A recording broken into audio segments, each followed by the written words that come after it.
Programang ito ay rated SPG, striktong patnubay at gabay ng magulang ang kailangan. Ayaw nga ni Roberto kay Ramon, mainit ang dugo niya dito. Kaya kung siya ang masusunod ay ayaw niyang makipag-alyansa sa mga Montenegro.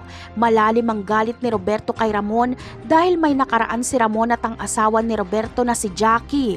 Habang si Ramon naman ay may lihim na galit kay Roberto. Ramdam niya kasing si Roberto ang may pakana kaya nakulong siya ng matagal. Samantala, magkakaroon ng kakampi itong si Rigor. Aaralin ni Roberto ang kaso ni Ramon at mapag-aalaman niyang konektado si Ramon kay Rigor Dimagiba dahil asawa ni Rigor ang pinagsamantalahan ni Ramon noon.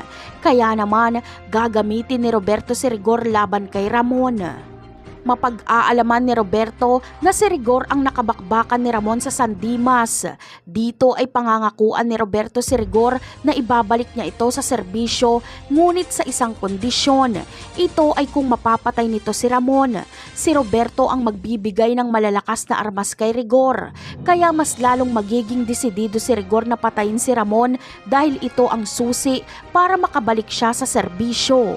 Napakarami pa nating dapat abangan sa mga susunod na episode. Paalam!